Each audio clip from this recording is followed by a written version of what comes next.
ঘুম থেকে উঠেই যদি শুনি যে তোকে আমার দেখতে ইচ্ছা করে না, বাড়ি থেকে বের হয়ে যায়, কেন থাকিস এই বাসায়, তোকে আমি সহ্য করতে পারছি না, তোকে যে থাকতে নিষেধ করি, তুই কি এটা শুনোস না, তুই কি বুঝতে পারস না আমার কথা, এসব যদি শোনা হয় তাহলে কার ভাল লাগবে বলেন?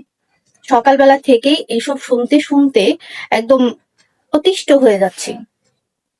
আজকে মনে করো যে এত বেশি খারাপ লাগতেছে, প্রত্যেক দিন মারামারি কাটাকাটি।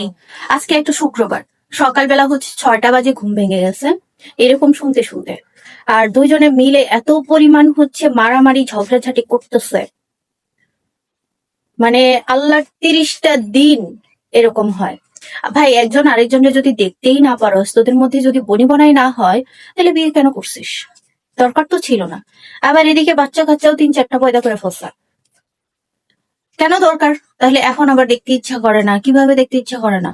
এতদিন কি মধুর মতো লাগছে, এখন দেখতে ইচ্ছা করে না? যাই হোক, বলছিলাম আমার পাশের বাসার কথা, মানে ওদের চিল্লিতে রাতের বেলা টোটালি ঘুমাতে পারি না। ভোর 6টা থেকে ওদের শুরু হয়, একদম সকাল 10টা 11টা পর্যন্ত শেষ হয়। তারপর হয়তো বা বেটা অফিসে চলে যায়, এরপর আর কোনো সারা শব্দ পাই না। তো রাতের বেলা এসে সেই একই অবস্থা। তো ঘুম থেকে উঠছি ওই চিল্লাচিল্লি শুনি, উঠে দেখো শাক আর ডিম দিয়ে ভাত খেতে বসছি। এখন আমি সকালবেলা বেশিরভাগ সময়ই ভাত খাই। তো যাই হোক, মানুষের এইসব না আর ভাল লাগে না, যে তোরা যদি একসাথে নাই থাকতে পারোস, তাহলে এত বাচ্চা কাচ্চা পয়দা করার দরকার